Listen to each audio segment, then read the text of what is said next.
merci à Karine Castro et Pierre Beau pour leurs interventions. Elles ont suscité beaucoup de réactions et de questions. Je vais me proposer de les relayer à nos deux intervenants.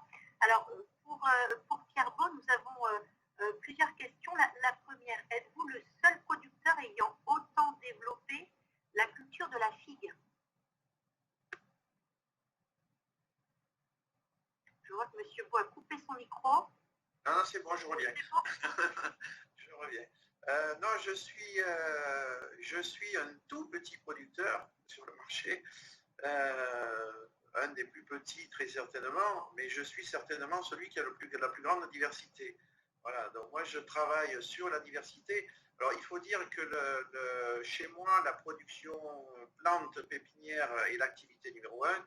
L'activité fruits, j'ai 2,5 hectares de pieds mers qui me servent avant tout à multiplier, puisque ma production de plantes, tout est fait de A à Z, depuis la bouture jusqu'à la plante finie. Donc, je n'ai pas ramassé ces fruits pendant des années, parce que ce que je proposais sur le marché, personne n'en voulait, ou à des prix qui ne justifiaient pas qu'on les récolte, en fait, jusqu'à ce que je travaille sur cette petite niche des chefs et des restaurants gastronomiques. Mais j'ai un tout petit volume, mais j'ai une très grande diversité. Alors les choses évolueront peut-être chez moi, puisque là, moi, j'arrive bientôt à l'âge de la retraite, et j'ai un jeune fils qui reprend l'exploitation, alors qui va peut-être développer un petit peu plus le fruit et en faire une activité un petit peu plus importante, mais ça a toujours été une activité secondaire pour moi. Donc le seul producteur, bien sûr que non, je suis vraiment tout petit dans la filière, mais celui qui a la plus grande diversité, je pense que oui. Merci. Une autre question, est-ce qu'il y a la figue fleur et celle d'automne, mais il faut bien une deuxième fleur pour faire un fruit à l'automne? Alors, si on part dans l'explication de la biologie du figuier, ça risque d'être un petit peu long. Je vais essayer de schématiser énormément. Chez la figue est un faux fruit en fait. Et la fleur chez le figuier est à l'intérieur du fruit. Si vous regardez, si vous prenez une fraise ou une mûre par exemple, vous avez des petites graines qui sont à l'extérieur du fruit. Bon, chez le figuier, c'est l'inverse, c'est-à-dire que c'est au départ un réceptacle floral qui s'est refermé sur lui-même et qui a emprisonné les fleurs à l'intérieur. Donc les fleurs chez le figuier sont à l'intérieur du fruit. Voilà. Donc, alors, les termes de figue-fleur, ensuite les figues d'automne, botaniquement, ça n'a pas de sens. On parle de figue-fleur pour la première récolte. En fait, les deux ont des fleurs qui sont à l'intérieur du fruit. Là, on parle de figue-fleur pour la première récolte de fruits. Alors, la première récolte de fruits se développe toujours sans qu'il y ait pollinisation chez le figuier. Et la deuxième récolte, là, ce qu'on appelle les figues d'automne, ou figues d'automne, en général, c'est le terme qu'on utilise, ou les secondes, voilà, la seconde production, se développe sur le fruit de l'année, mais le fonctionnement est le même, la fleur est toujours à l'intérieur, et ces figues-là, selon les variétés, ont besoin d'être pollinisées ou pas. Donc c'est assez compliqué. Mais le terme de figue-fleur est un terme, je dirais, tout à fait impropre. La fleur chez le figuier est à l'intérieur du fruit, donc on ne la voit jamais. Merci, M. Bou, c'était une question du président. Pour continuer sur cette thématique, est-ce que la localisation terroir et climat de votre conservatoire vous permet de cultiver la totalité des variétés de figues? Potentiellement, oui. Potentiellement, je peux cultiver toutes les variétés de figues comestibles qu'on peut trouver dans le monde entier, sachant que l'origine du figuier, c'est quand même la région actuelle de l'Afghanistan, à peu près cette zone-là, mais que très très tôt, elle a diffusé sur l'ensemble du bassin méditerranéen. Donc le figuier, on le trouve depuis des dizaines de millions d'années, de milliers d'années plutôt, sur tout le pourtour du bassin méditerranéen, et ensuite, à travers les voyages faits par les Romains, puis les Espagnols, quand ils ont conquis d'autres pays, on retrouve de la figue dans toutes les régions qui ont un climat proche du climat méditerranéen, donc Afrique du Sud, Californie, Chili, Argentine, dans toutes ces régions-là, mais on trouve aussi du figuier de plus en plus en Asie du Sud-Est, des zones qui sont tropicales ou subtropicales. Et dans ces régions-là, le figuier se comporte un petit peu comme les autres ficus, puisque notre figuier, donc Ficus carica, est le seul ficus de zone tempérée. Tous les autres ficus sont des tropicaux ou subtropicaux. Et il arrive à s'adapter dans ces zones-là aussi. Donc potentiellement chez moi, je peux cultiver tous les figuiers. Après, quand je parle d'adaptation au terroir, c'est que toutes les variétés n'ont pas la même efficacité, je dirais, en termes de rendement dans chaque région. Donc ça, pour un producteur de fruits, ça peut être intéressant de savoir comment sa variété, est-ce que sa variété est adaptée à son terroir. Pour un amateur, je dirais c'est moins intéressant puisque ça va jouer essentiellement sur la quantité de fruits produits, mais pas peu sur la qualité. Après, effectivement, le climat va jouer sur la qualité. Il est évident qu'une variété de figues comme la Ronde de Bordeaux, qui est pour moi, en tout cas, c'est ma variété préférée, qualité gustative exceptionnelle dans le Midi, elle s'adapte très très bien à des zones froides, elle pousse très très bien en région parisienne, où elle poussera très bien dans votre région. Mais c'est évident qu'ayant moins de chaleur et de soleil, elle sera un peu moins sucrée et un peu moins intéressante gustativement. Alors, pour vous parler justement de climat, on a une question sur le réchauffement climatique et sur l'impact possible sur vos productions. Alors ce qu'on observe depuis quelques années, c'est qu'on a un décalage de production. Donc on a des productions de plus en plus précoces. Donc ce que je vous disais aussi, c'est que le figuier, potentiellement, la production du figuier, ça fonctionne de la façon suivante. Quand le rameau se développe, le rameau de l'année se développe, potentiellement, à chaque aisselle de feuilles, vous avez possibilité d'avoir un fruit. Donc quand vous êtes en zone tropicale ou subtropicale, la croissance est ininterrompue. Donc potentiellement, le figuier peut produire 12 mois sur 12 en zone tropicale. Bon, ce qui fait que la production est plus courte chez nous, en zone tempérée, c'est justement les conditions, ce sont les conditions climatiques. Donc le changement climatique a comme conséquence d'une part que ça décale un petit peu la production, ça l'avance dans notre région, d'où l'intérêt pour moi, je vous disais tout à l'heure, de rechercher aussi dans mes recherches de variétés, des variétés qui peuvent être très tardives parce que ça permettra de continuer à aller en arrière-saison et d'aller de plus en plus loin en arrière-saison. Et l'autre avantage, c'est qu'on peut produire du figuier dans des zones de plus en plus traditionnellement froides. Une question pour Madame Castro. La restauration traditionnelle propose encore trop souvent une offre végétale qui reste confidentielle et qui n'est parfois que le seul assemblage des légumes. Comment inciter ces professionnels à élargir leur offre vers une carte plus végétale et pour quelles raisons certains professionnels font montre d'une certaine réticence en la matière? Alors, il y a plusieurs choses dans cette question. Alors déjà, moi, je les invite à élargir leurs connaissances. C'est vrai qu'on ne peut pas oublier qu'on est en France, avec une culture de la gastronomie traditionnelle assez forte, avec une façon d'apprendre la cuisine très française en réalité. Donc il y a ces aspects culturels qui sont très marqués. Donc c'est de ne pas hésiter à aller s'acculturer sur d'autres sujets, à élargir vraiment les connaissances et à creuser soi-même ce sujet-là. Et pas forcément que par le biais de formations traditionnelles, mais aussi par aujourd'hui avec le web, on trouve beaucoup de ressources qui permettent d'aller plus loin. Donc voilà, c'est aller chercher de la connaissance. C'est les inviter aussi à comprendre ces nouveaux clients en fait dont je parlais tout à l'heure, les végétariens, les flexitariens, les véganes, qu'est-ce qu'ils cherchent, qu'est-ce qu'ils veulent, pourquoi ils en sont là aujourd'hui, et s'inspirer aussi justement de ce que font déjà leurs collègues professionnels sur ce terrain-là. Voilà, je vais répondre à la question. Alors justement, on a l'un de nos internautes qui nous interpelle en nous disant qu'il lui semble que les cuisines du monde, comme la cuisine indienne ou norvégienne, sont plus en avance sur ce sujet de la gastronomie végétale. Que pensez-vous? Oui, tout à fait. Encore une fois, on a une culture de la gastronomie française très, très forte présentée. Alors, c'est notre force, personnellement. Je pense que le jour où les chefs iront franchement vers le végétal, on fera des choses vraiment extraordinaires. Les autres pays, effectivement, ont peut-être un train d'avance, mais sur d'autres, ils le font différemment, en fait. En tout cas, c'est-à-dire que dans les autres pays, on peut en parler librement. En tant qu'étudiant, on ne se sent pas forcément,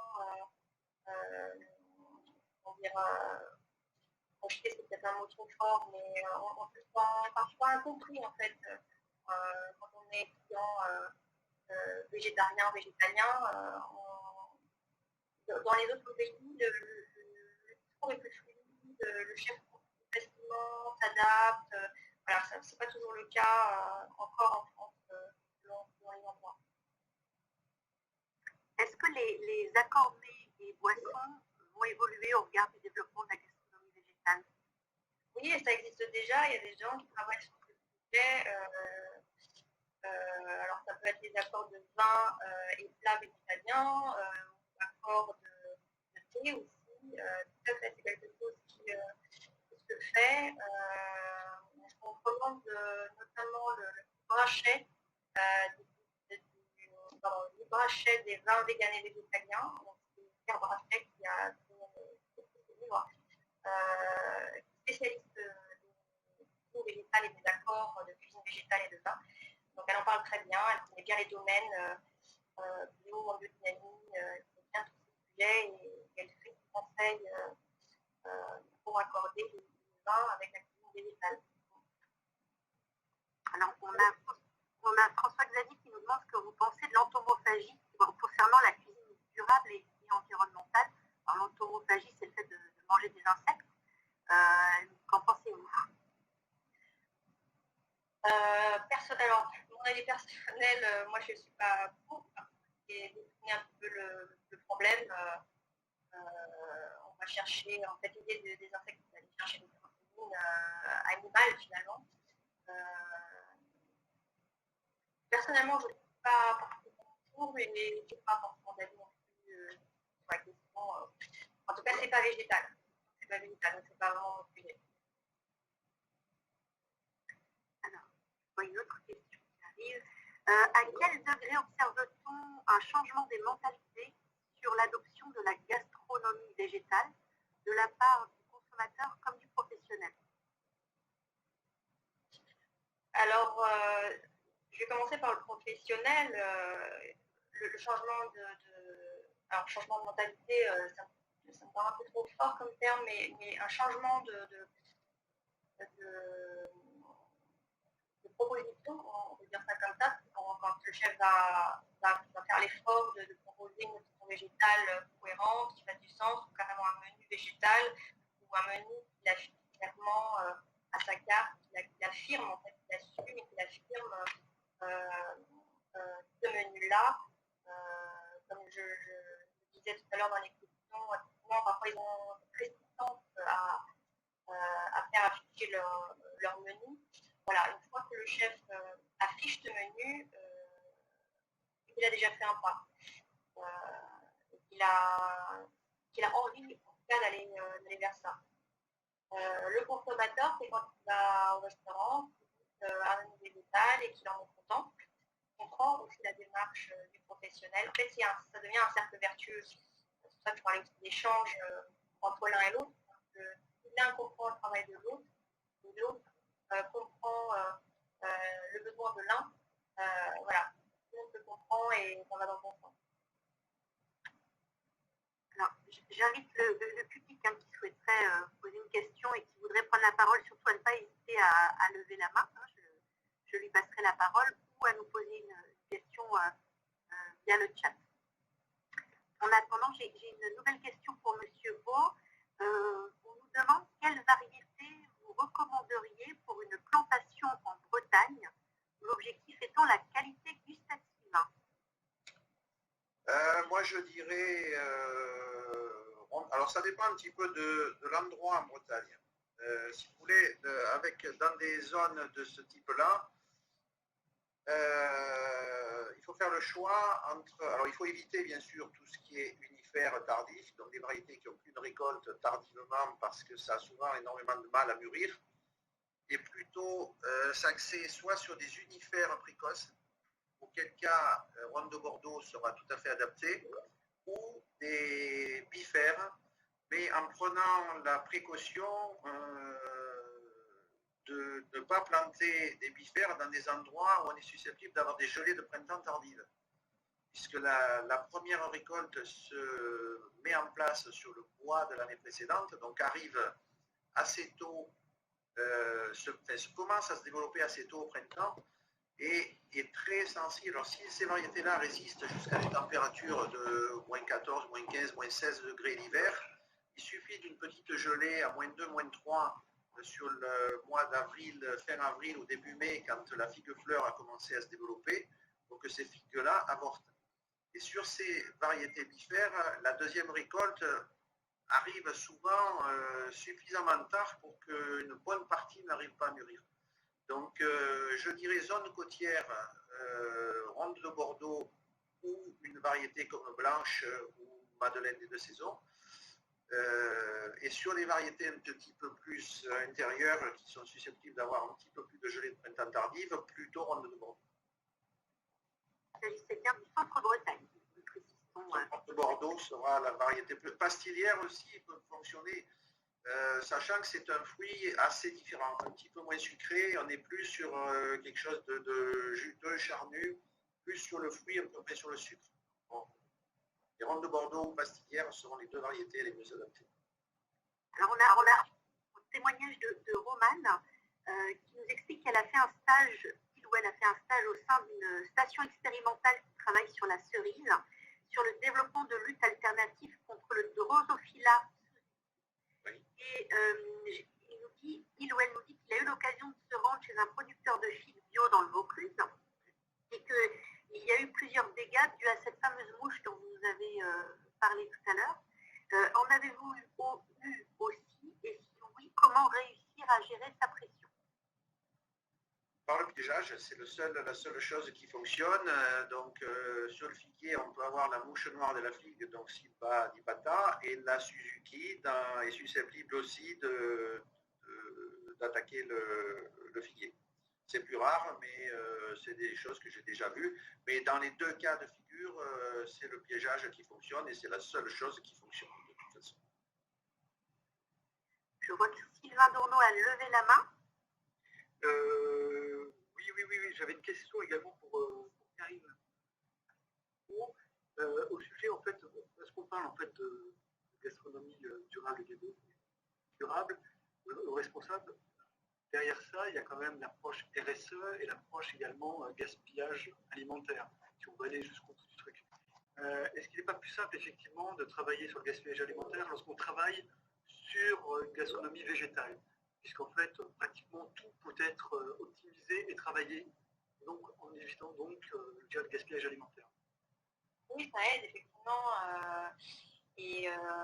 En tout cas, les chefs qui ont déjà une démarche vers le végétal sont de toute façon soucieux du gaspillage. Ils ont une démarche qu'on appelle aujourd'hui co-responsable, qui est englobante, et qui inclut cette notion d'anti-gaspillage, effectivement. Alors, on a une question, effectivement. Est-ce qu'il n'existe pas donc des contenants à base de végétal pour limiter les déchets plastiques? Oui, tout à fait, ça existe aussi. Et de la même façon, les professionnels qui travaillent le végétal font dans la mesure du possible attention à tous les maillons de la chaîne, parce qu'on disait au début, c'est vraiment de A à Z, de voir où on peut aller dans notre démarche pour avoir une cohérence globale. Regardez tous ces éléments, tous les détails finalement qui peuvent avoir un impact pas que au niveau de la cuisine en tant que telle, mais de la campagne. Très bien. Peut-être une dernière question, Myriam? Il est 17h30. Vous respectez le timing? Alors moi, je n'ai plus de questions. Je pense que je les ai toutes transmises. N'hésitez pas si vous aviez une dernière question à transmettre. Je veux bien poser une question. Karine, est-ce qu'à votre connaissance, il existe des structures de lobbying végétal puissantes, au même titre qu'on peut l'avoir dans le carnet ou autre? Parce que j'ai cru lire dans quelques magazines que sur les États-Unis, il y avait des gros groupes industriels qui mettaient en place des usines de steaks végétaux et qui avaient éventuellement un lobbying fort dans ce domaine-là. Est-ce que ça existe? Est-ce que ça n'existe pas?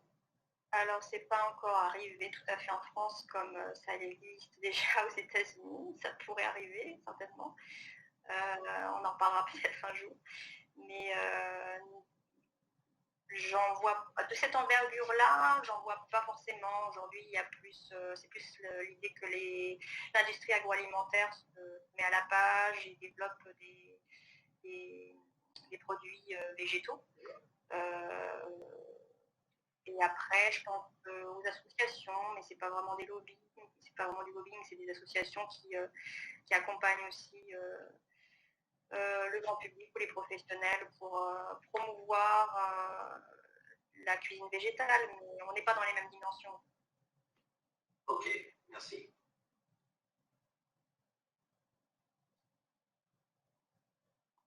Sylvain, on passe à la conclusion?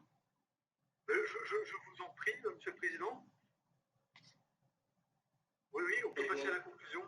Eh bien, écoute, la conclusion, je ne vais pas rajouter beaucoup de mots à tous ces mots intéressants. Hein. Je remercie nos deux intervenants. Merci aux plus de 100 personnes qui sont restées en ligne pendant tout ce temps-là.